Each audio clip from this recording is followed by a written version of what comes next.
It's time for Tall Tales.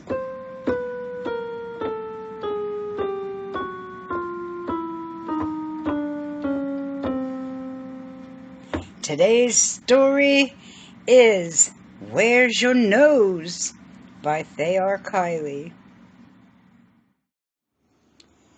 Where's Your Nose is a Christmas tale. It's Christmas time, and Steve and Megan are brother and sister, and they've started decorating the tree.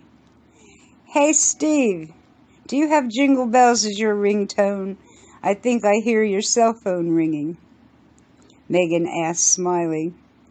Yes, that would be me. Give me that. Steve stepped off the ladder to get the call. Hi, this is Mrs. Cobbs from up the road. Then she started talking really fast. She said, I love the cute snowman you guys built me yesterday to keep me company, but you are not going to believe this. I was enjoying some hot tea and looking at my smiling snowman when all of a sudden he started running in the backyard and just hopped the fence. He is thumping all over the place. He's chasing something, but I can't tell what it is. Steve covered his cell phone with his hand and tried to tell Megan what Mrs. Cobbs just said. He whispered, She says the snowman we built her has come to life, and he just hopped the fence. You think there was something more than just tea in her morning drink? Shh, Megan said. You talk to her, Steve said. Hi, Mrs. Cobb, this is Megan. Don't be scared. We'll get our coats and hats and come up there to see what's up. See you in a few minutes, Megan assured Mrs. Cobbs. As Megan and Steve were putting on their winter gear, Mrs. Kent, their mother, came into the living room. She was surprised to see them dressing to go outside. Hey, I thought you guys were going to decorate the tree this morning. Where are you going? She asked. Seems Mrs. Cobbs is having a problem with the snowman we built her, Steve said. We're just going up there to see what's happening. We'll be back soon, Megan added. Out the door they went. Mrs. Kent went back into the kitchen with Mr. Kent. What's up? Mr. Kent asked. You have that confused look on your face. Is something wrong? I'm not sure. The kids have gone over to Mrs. Cobb's house. They said she's having a problem with a snowman that Steve and Megan built for her. What kind of problem can a snowman have? Really? Mr. Kent reflected. Maybe it is just a Christmas secret. They're planning something, and that is their way of keeping us in the dark. Who knows? It's all good. Don't worry. Okay. They said they'd be back soon to finish the tree, Mrs. Kent replied. They love to decorate that tree at Christmas, so we'll see them very soon, Mr. Kent added. They both finished their breakfast, and the kids have reached Mrs. Kent's yard. Look, Steve, the snowman is gone. I see the bare spot in the grass by Mrs. Cobb's favorite window. Something happened, Megan said. Oh, probably some neighbor kid knocked him down or something, Steve responded. Mrs. Cobb waved from her front door. She was pointing to the bare spot and saying, See, he's gone.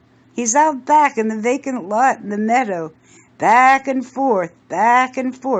He's running and thumping all over the place. For real. Come check this out.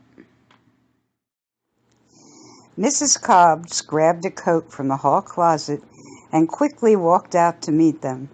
Come with me, out back. I'll show you, she said, shaking her head, repeating, It's unbelievable, just unbelievable. In all my years, just unbelievable. Megan and Steve both rolled their eyes at each other, but followed Mrs. Cobbs out back. Sure enough, there, Right before their very eyes was a snowman running all around that meadow. Steve slapped his head. Ay, ay, ay. You did not see this, Megan. You did not see this. Oh, but big brother, I do see this. You see it? I see it. And Mrs. Cobb sees it, Megan exclaimed.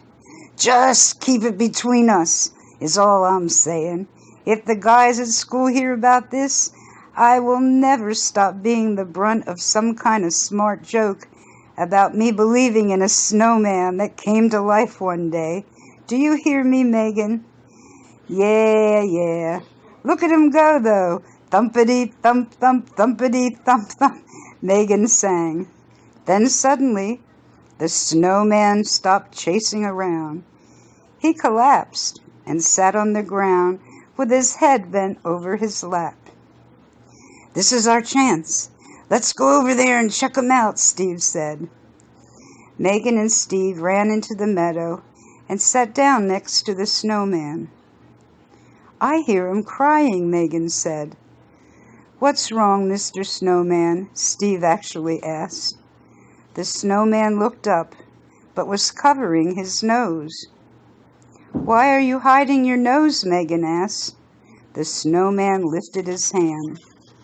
Where's your nose? Steve gasped. Where's your nose? Megan added. A crazy wabbit chewed it off. I've been trying to chase him down. By the time I caught up with him, he sat smiling in a log, pushed the last piece in his mouth, and swallowed. My nose is gone, gone, gone forever. Yes, the snowman talked too. Now, Mr. Snowman, Megan tried to comfort him. She knew this would be an easy problem to fix. She couldn't help but smile at Steve.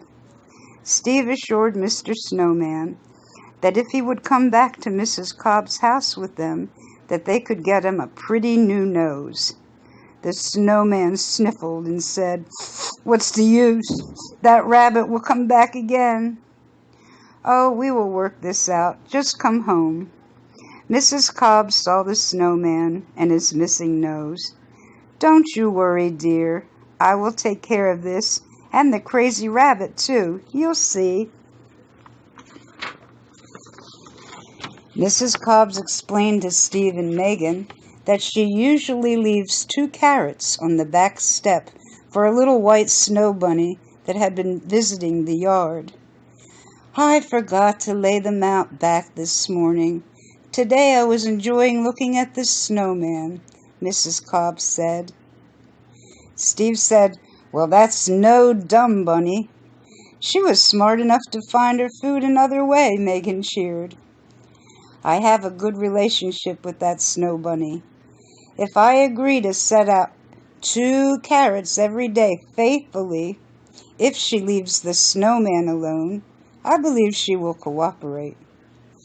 Then they walked out to present Mr. Snowman with his new nose. He was delighted and smiled proudly again for Mrs. Cobbs. It was a win-win situation for all.